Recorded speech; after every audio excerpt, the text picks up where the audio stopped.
Blame it on the rain, yeah, yeah. Blame it on the stars that shine at night. Whatever you... Oh, wow. I didn't know you guys would be here so soon. But I'm glad you are, because look what came. That came. Guess where it came from? Super bright LEDs. Guess what it is? Bulbs. Guess what it's for? That. Guess what we're going to do? Put them in. Oh, in the instrument cluster. So let's do that. Guess what else we're going to do? We're going to try to fix the Tach while we're in there. Let's go.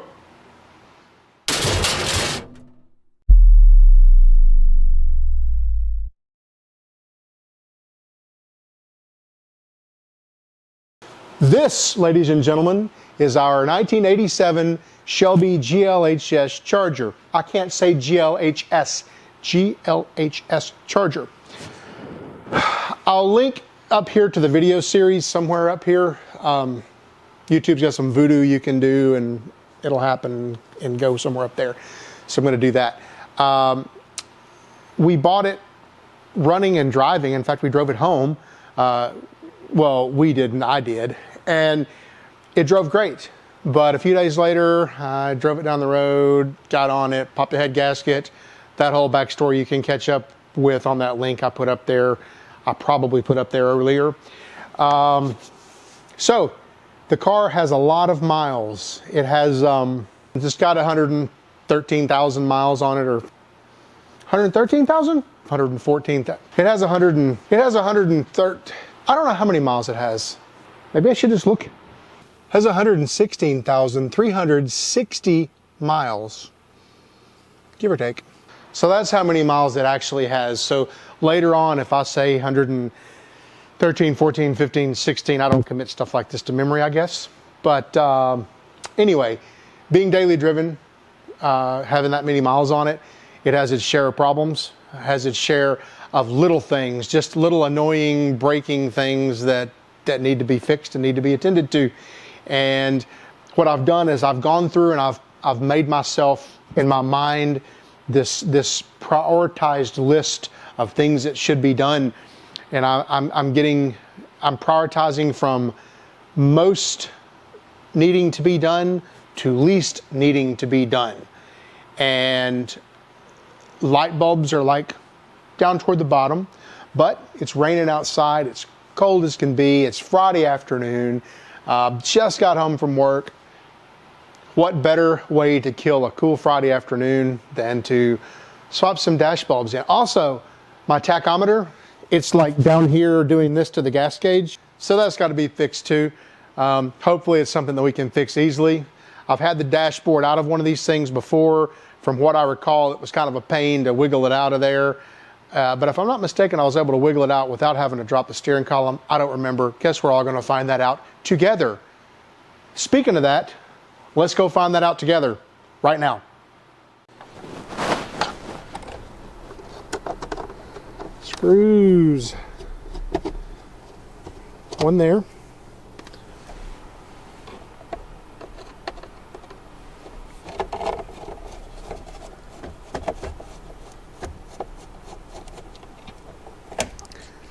One there.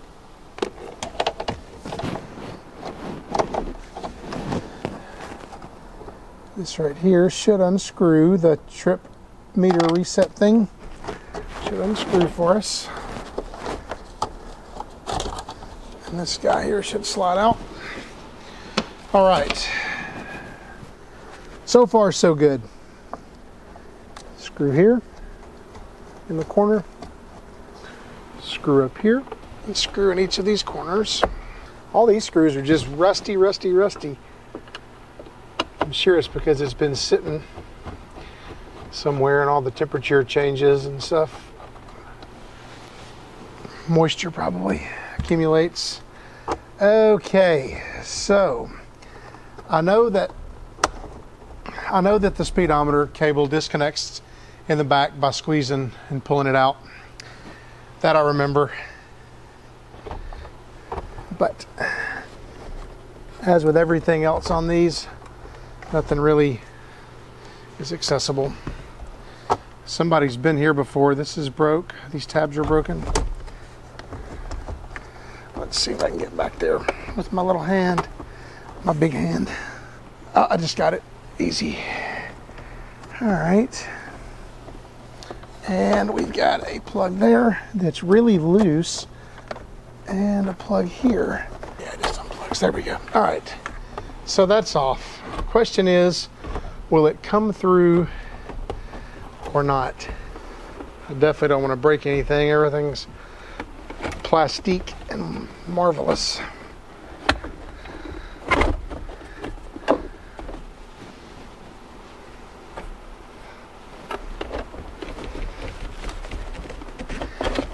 Oh, look at that. So that's how it comes out. Awesome. All right, let's go to the bench where we can actually see better. All right, so what I'm going to find out first and foremost is exactly which one of these is responsible for giving us dash lights. So I guess before that I need to figure out which ones are actually dash lights, don't I? How are you going to do that, you ask? Like this. Flashlight. I'm going to put out a bulb and I'm going to shine it behind there like so. And as you can see that's back there. So that is a dash light bulb. So what I'm going to figure out is it has two traces on it, this one and this one. So I'm just going to trace those traces, and I'm going to find out every bulb that touches both of those traces. I'm going to pull. That one only touches one of the traces. So I have a pin here that comes up and only touches one. So this isn't one of them. Let's see. I bet that's negative.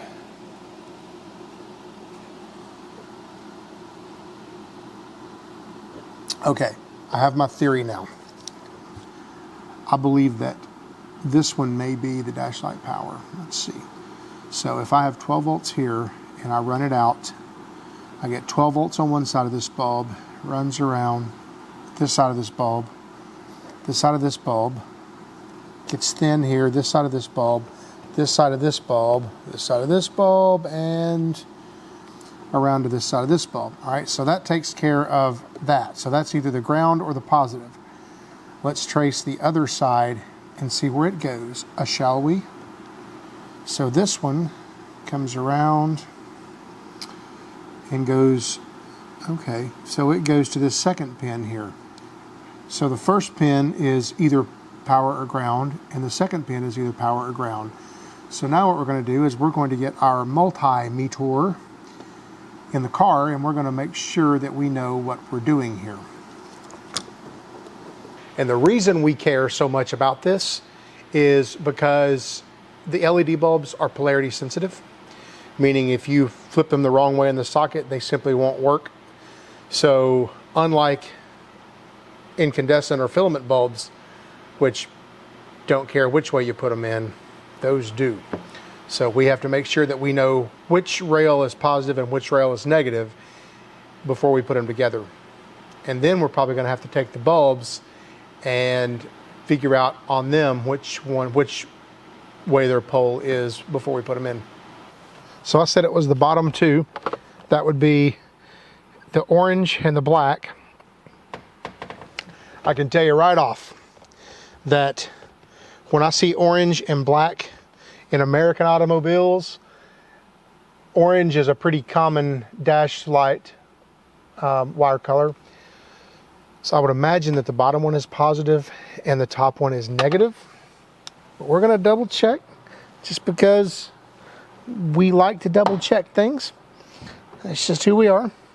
So I'm going to stick my test light in there like that. I don't even know where I'm going to find a ground in this car. I'm going to turn on the dash lights and I'm going to go to ground, and there you go. So that bottom one is the dash light plus. It's weak. Well, really not. No, it's really not weak. It's pretty good. Okay. So for those of you following along at home with L Body Mopars and probably a bunch of other stuff, on this guy right here, the bottom one is dash light illumination positive, and I would assume, I know to be a fact, that's going to be ground. So now we know what's what. Bottom positive. So now that we've identified that, all we really have to do now is we can just start with the first bulb. We know that this one is power and the next one up is ground. So we'll just make sure that when we put our bulb in there, we orient it so that this side goes to the power. So here's what we have. If you've never bought anything from those people, super bright people, you should, because check these bulbs out. These are 194 glass housing bulbs with an LED emitter inside them. They're a little pricier than what you find like on Amazon and such, but these things work beautifully. They're bright as they can be. I can't say enough good about them. And by the way, super bright LEDs, they don't know who I am. I've always bought stuff from them because I've had really good luck. So don't think I'm in any way sponsored. I didn't get anything out of this at all. I wish they would, but they haven't. I just bought them. So I figured I would throw that out there. All right, what I've got here is I've got my battery booster box. I've got a couple of test leads here hooked up. And I'm just going to show you about these LEDs, a couple of things actually. So if I hook these up like so, I get a nice green, super bright glow. But if I turn the bulb around like this and hook it up, I get nothing. That's the whole polarity sensitive thing. So this is the little socket that the bulb goes in, and it doesn't matter which way you plug the bulb in the socket, because you can put the socket in this way or this way, so you can control how you put it in. But before we do any of that, there's a couple of things that I'll show you. I'll see if this one actually does it or not. So I'll clip onto this side of it. You'll see they have little tabs sticking up here, and that's what grabs the circuit board. I'll go here and I'll go here. So I get nothing. So let's turn it around.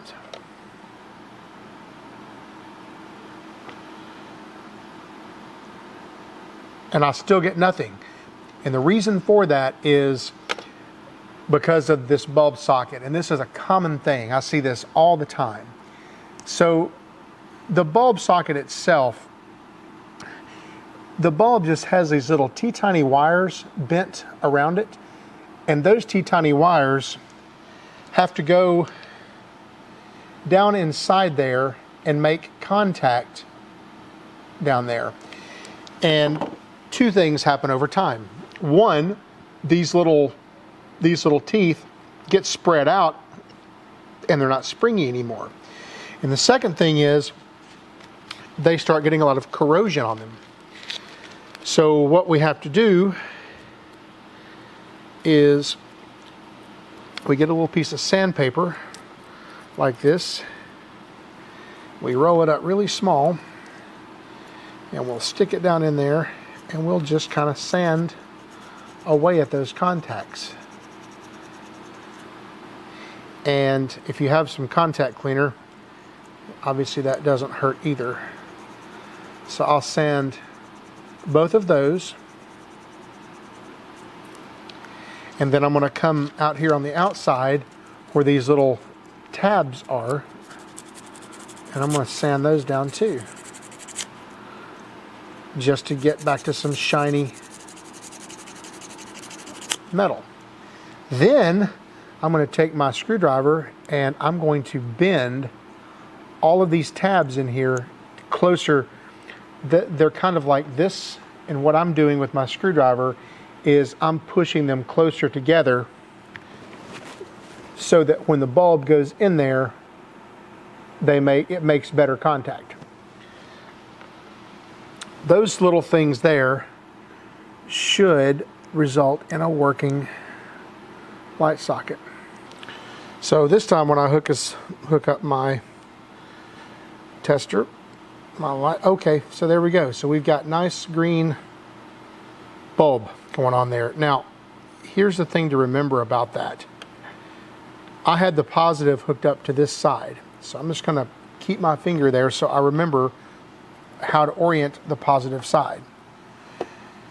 So I said the bottom was positive, so that means that the positive needs to contact this rail right here, all right? And before I do that, I'm going to take this sandpaper and I'm just going to lightly scuff these areas. Don't go crazy. It's just thin gold foil or copper foil. So I'm going to plug this thing in, and I'm going to make sure that when I'm done, that fits terribly. I'm going to bend these out a bunch just to give myself some more tension. That's better. That's a lot better. Okay, so now we have our bulb back in there. I went ahead and hooked up some test leads on this, positive on the bottom, negative on the second pin up. And what I'm doing here is just basically testing my work. So this is the one that we put in, right? So if I just touch the ground, you see it comes on there, right? So I know two things. I know that my orientation is right, and I also know where my next bulb is. You see that one right up there? You can see all of them that are flashing, in fact. So this is a good way to for me to make sure that I get all of the proper bulbs. So this is the next culprit right here. So we'll just pull him. And we'll just keep working down, doing the same exact thing that we did for the last ones.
You know what's funny? I had a 64 Barracuda, and I believe this connector is exactly the same. I remember this keyhole looking deal here. I know the back of their printed circuit board looks exactly the same. I think Chrysler kept this thing here going since the 60s. Don't change it if it works, I guess, right? On some of these bulbs, I'm having to bend over the little contacts because they don't make good contact. These little bulbs, they have these tiny little wires hanging out of the bottom of them, and what's happening is it's pushing them out of the way. There it goes. Better, much better. And looks like there's one under the Tach that's got to go too. 7mm.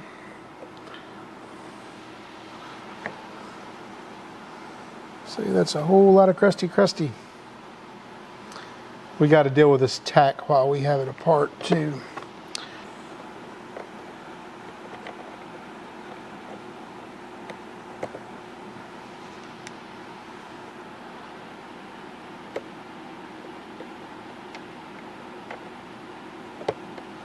There we go.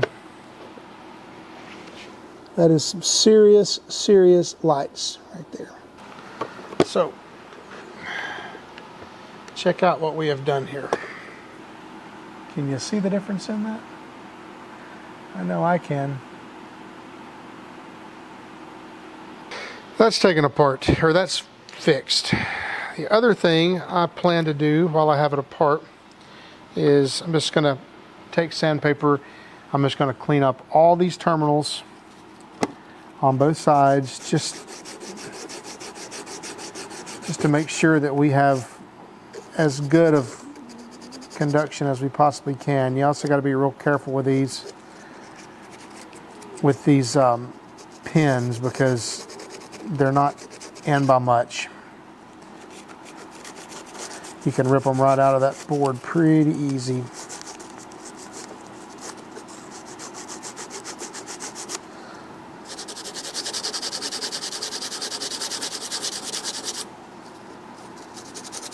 Just an easy, light scuff.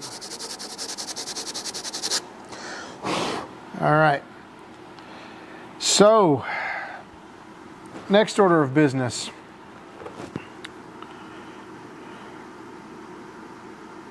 This Tach module actually looks pretty good on this side, although this resistor right here on the front of the board looks like it's seen some heat, and I'm wondering if that resistor is still part of the resistance. Let's measure that resistor and just see what we've got in it.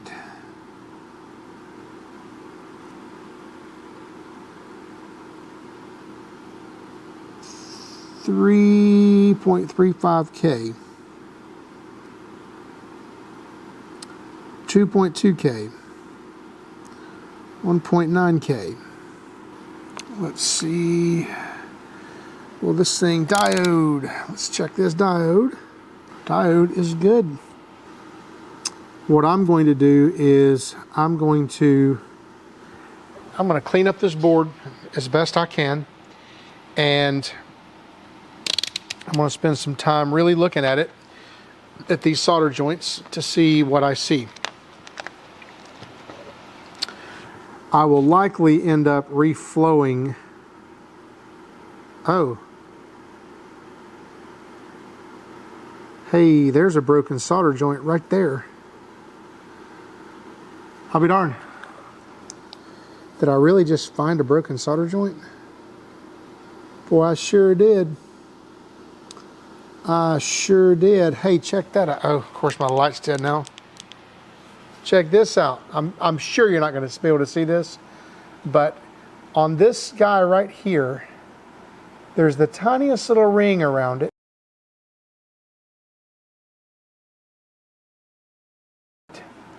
On this connection right here, there's that tiny little ring around it. That tiny little ring around it is a broken solder joint. So let me get the soldering iron and see what we can do about that. Soldering iron. Butane. If you don't have one of these, I would suggest getting one. They're handy. Gets hot almost immediately.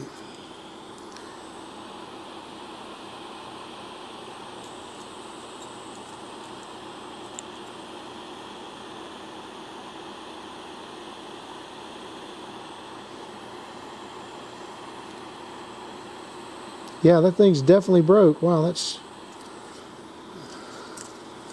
I'm really surprised it was that easy. It's usually never that easy.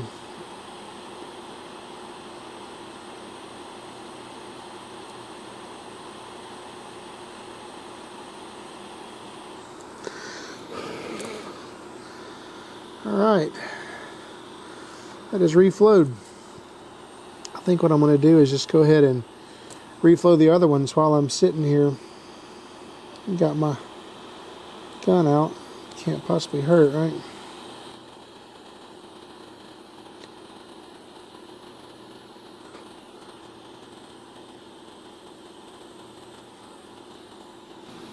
Hey, no more tears. I'm going to see if I see anything else here that needs a touch up while I'm touching up. Actually, everything else looks fine. Pretty, I mean, really good solder joints on everything else here. Looks like just that one. Still not real happy with what I did to this one right here. It doesn't look very good.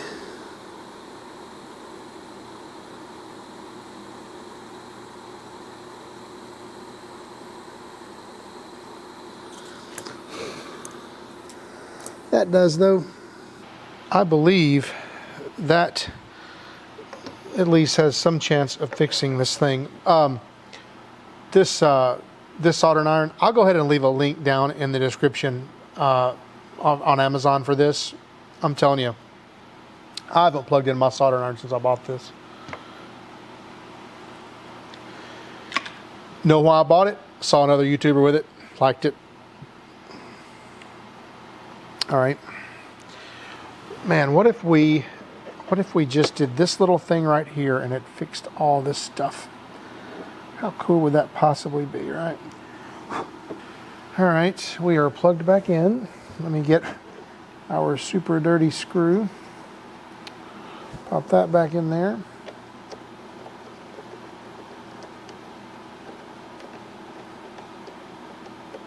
Of course, it doesn't do much of anything. At least I have solder joints now. Okay, let's see about taking this thing the rest of the way apart and getting down to those needles so that we may make them better.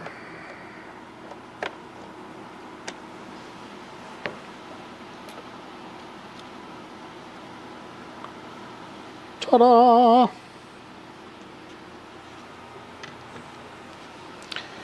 All right.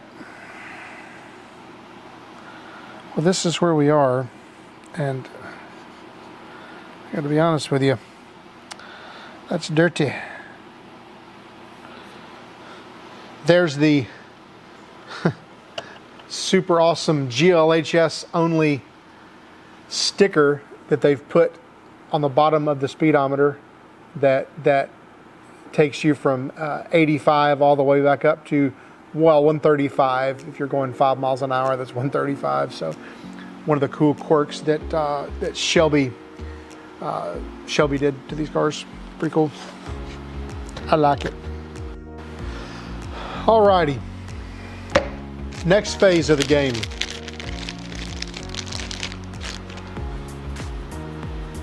This is needle paint. I'll also leave a link down in the description of this stuff. This is some pretty neat stuff. It does a good job of matching, you know, the factory white reflectivity stuff. And what I've done here is I've just taken a piece of paper and I have basically just stuck it behind here just split it and stuck it behind here just in case I drip some. I don't want it on the face, particularly on that Shelby sticker. Definitely don't want it there. And I just happen to have some pinstripe, and I've taken some pinstripe, and the reason I use pinstripe is because I had some, and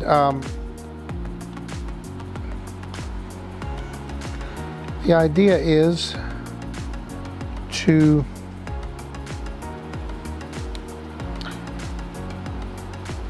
mask off the dial while at the same time covering up that little black part down there. So let's this stuff's pretty thin, so we're probably going to do it in a couple of different coats. So we're going to start here.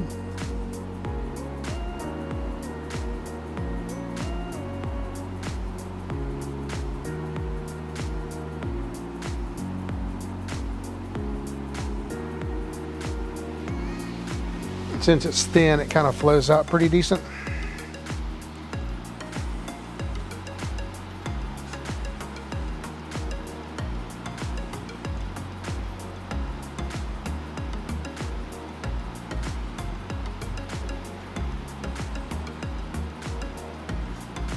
Okay, so there we go. That one is touched up. I'm just going to let it sit here and dry for a minute.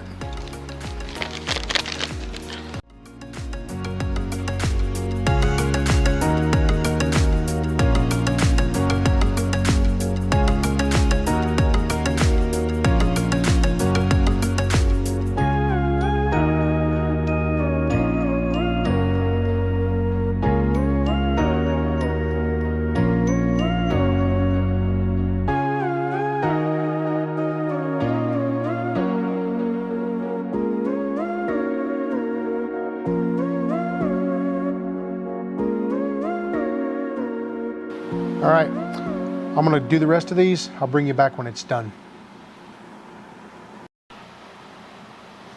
Okay, we're back in the dark.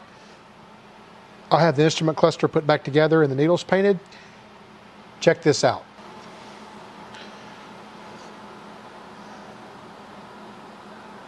So there it is, all painted up and put back together. Now we've got to get it put back in the car and see if we fixed the tach or made it worse. Okay, we're sitting in the dark in ProjectTimeGarage.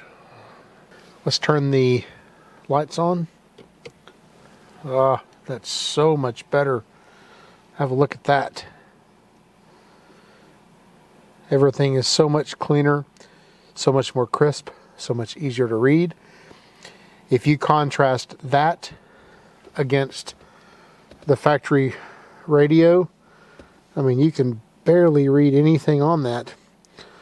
There's the ashtray down there. What I did do while I was at it, I went ahead and put new bulbs in the HVAC control, as well as the hatch release and the rear defrost, and that looks way better. It actually shines down your leg now, so way brighter, way better. I think that's a success. Sadly though, the tach, still no worky. When I turn the key on, nothing happens, indicates no power. So I'll be pulling this thing back apart again to try and deal with that tach.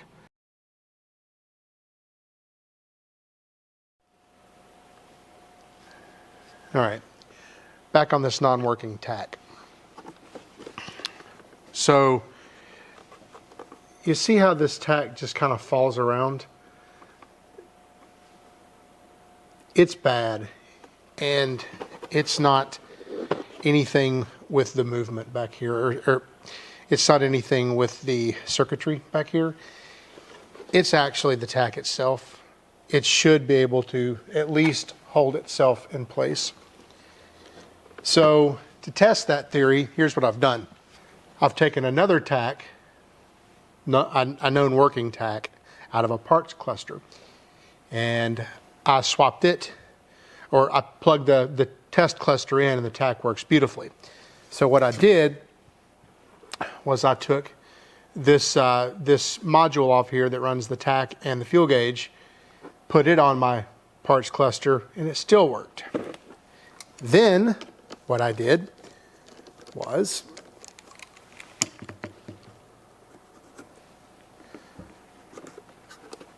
took my meter and I physically rang out or tested for continuity between every pole, every stud, and you can actually pull this thing off like this. And I tested for continuity between all of these studs. Everything works. All of this leads me down the path of this Tach is no good. So let's pull this cluster apart, pull the Tach out of it, and learn together how to fix it. This cluster is pretty simple. 2 screws down here.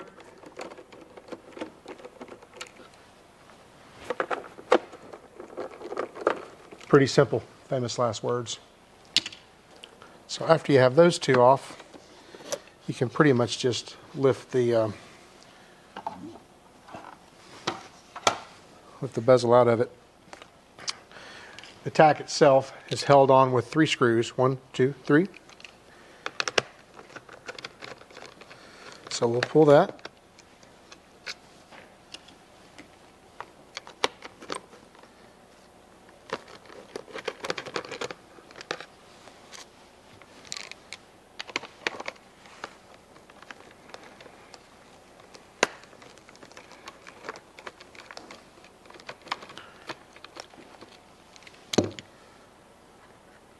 All right, so there's our Tach. Set that aside.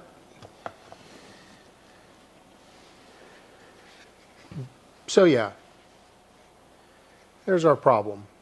The Tach just flops around like crazy. The movement in here obviously is no good anymore. Here's the thing. It's going to take some trial and error to get the Tach to be right again when we put it in. I would have just swapped the entire Tach assembly over as opposed to just the face, but the face on this thing has a lot of pretty bad pitting. You can see that there.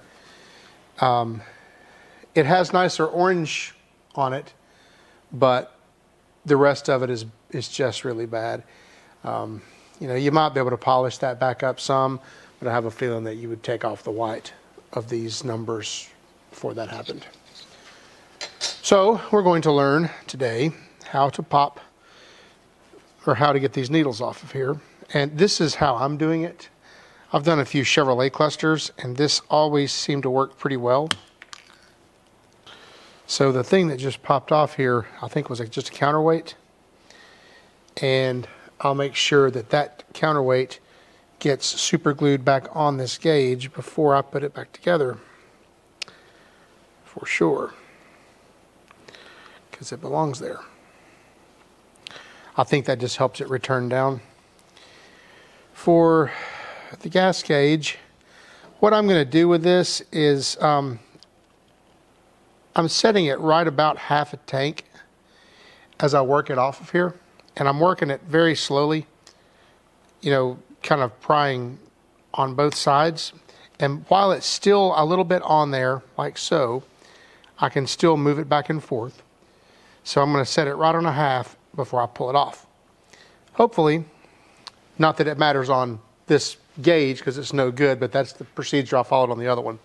So for the fuel gauge, I should be able to set it right at half, and it should be right, I hope. We'll see. The Tach itself, or the front, is held on with these little pieces of metal that are pinched around these plastic standouts. I got 2 pinches, 2 pinches, 2 pinches, and it should be just as simple as prying those back.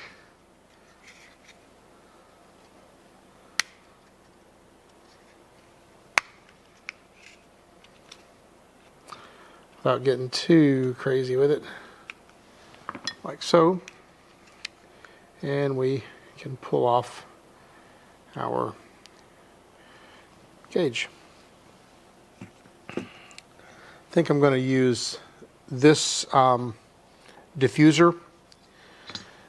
It is in better shape. And before I do that, I'm going to try to clean it up a little bit. I'm going to use a little bit of this 3M Perfect It. Just a this is just a machine polish, but it tends to clean up plastics and stuff pretty well. It has just enough abrasion to it, and if, these don't have to be spotless, obviously, but I want to get some of that scale off of there if I can.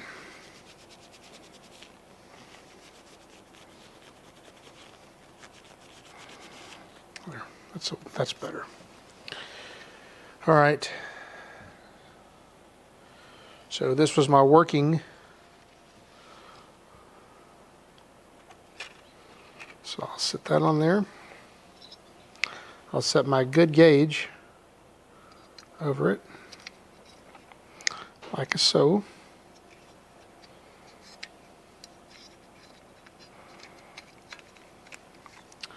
There.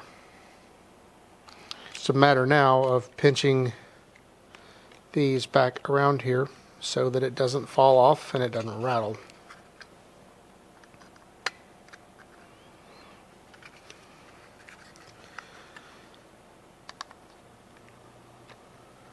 There we go. All right, so the gas gauge.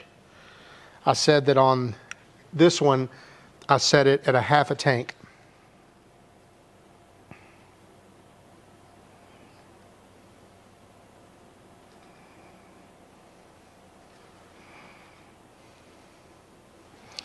There it is, half tank.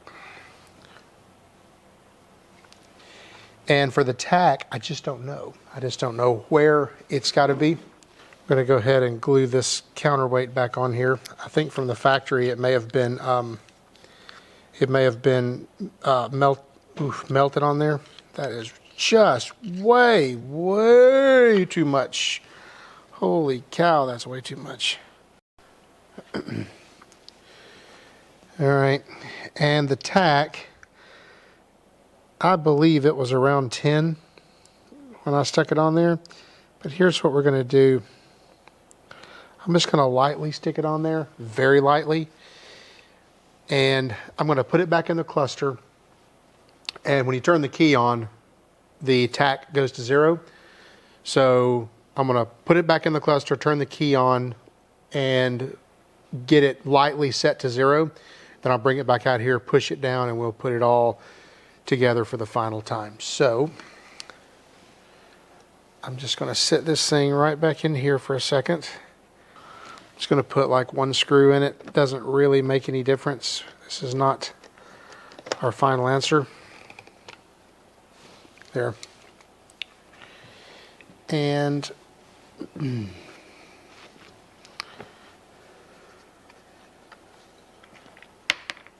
man, these things are popping out like crazy. These light bulb diffusers, they don't like to be here. There we go. I'm scared to try to tension these out anymore because I just know they're going to fall out every time I do. But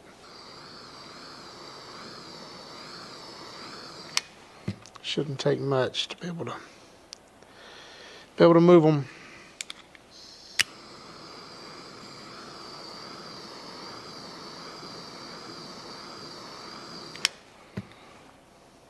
There we go. Hold it out a little bit and just let it cool down. Hopefully it will cool down. Yay, that's a better fit. All right, so that's not going to fall out. However that one is.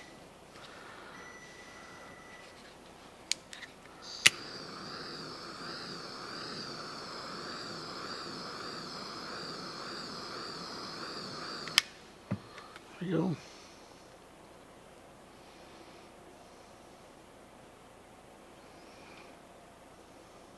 It's better. All right. Stick this back together just momentarily.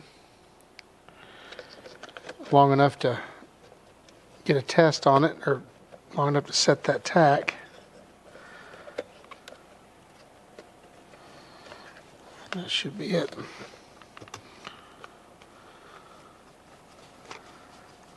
There we go. All right, so that is set.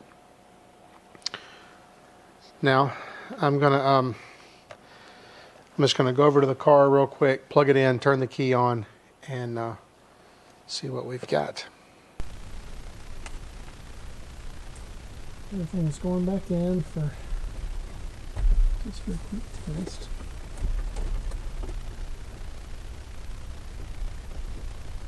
Luckily, they didn't give you any extra cable back here to be able to plug up. Everything's plugged in. Theoretically, I should be able to put the Tach somewhere, turn the key on, it should zero. All right, that's more than zero. So we're gonna pull it.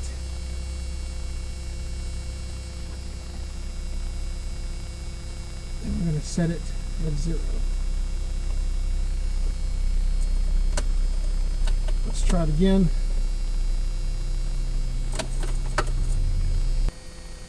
That's it, 0. I'm just going to go ahead and push that hand in there, and that should be us right there. So we'll pull the cluster back out, take it back over on the bench, and finish putting it together. All right. Back on the bench, we'll go ahead and get the rest of these screws put in. Get the cluster back together. If I'm being honest, I'll feel a lot better when I get the clear plastic back on top of this so I don't accidentally break these. All right.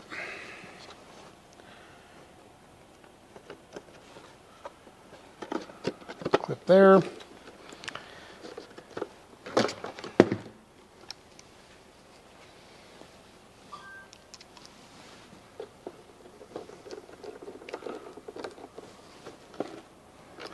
All right, there's that.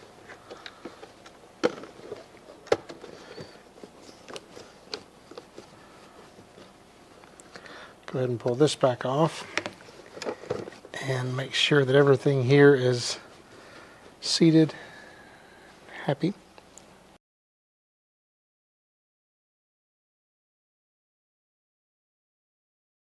All right, there we go. When I was pulling out of the dash, this bulb here accidentally fell out of it.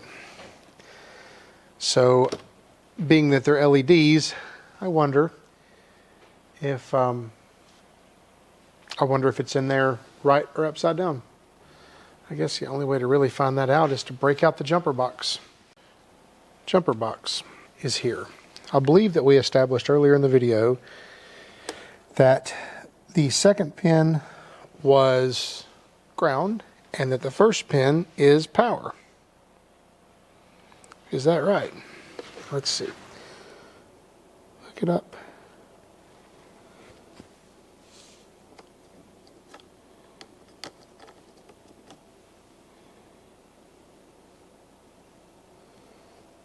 And I do believe that all of our dash lights are indeed working. They are all indeed working. Awesome. So I'll put it back in properly. First time for everything.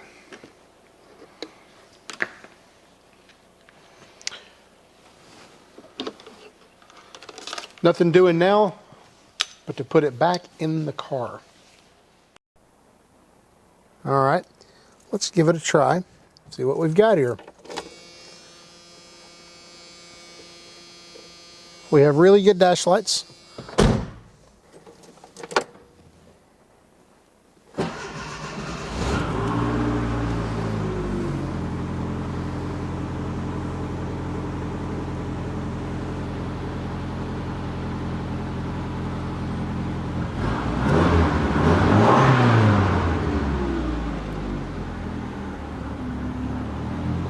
I think we have fixed it. Yay. Okay, so I really appreciate you guys hanging out with me here in the garage today. That's going to do it for the gauge cluster little mini project on this car. But this is just the tip of the iceberg. We're going to do all the things to this car. It needs one of everything, and almost everything needs attention on the car.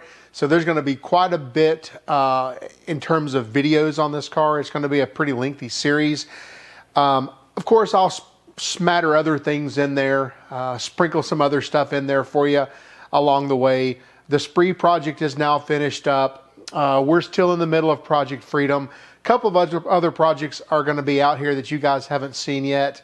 So there's going to be plenty of different stuff, but this thing here will return to the channel over and over and over again. Anyway, hope you guys enjoy the video. I hope that the Tach repair helps somebody else out there.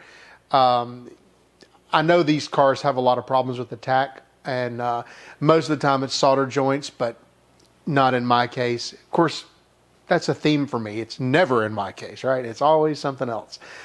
Always involves Ouija boards and witchcraft to fix my stuff. Anyway, I'll leave a link down in the description for some of the stuff that I used on here that if you have one of these cars might help you out. Especially the 194 LED bulbs. I got those from Super Bright LEDs. They're not a sponsor of this channel. I literally bought them with my own money. I always buy those. I'll leave a link down there just so you can see what I bought. Let's see. What else did I use on here? The needle paint, I'll leave a link down there, an Amazon link for that in the description as well. And if I find anything else that you guys might benefit from, I'll stick that down there too.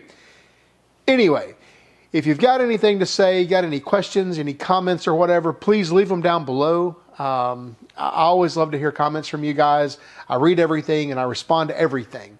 I guess that's it. That wraps it up. Don't forget, like, share, subscribe, tell all your friends about us, and I'll see you next time.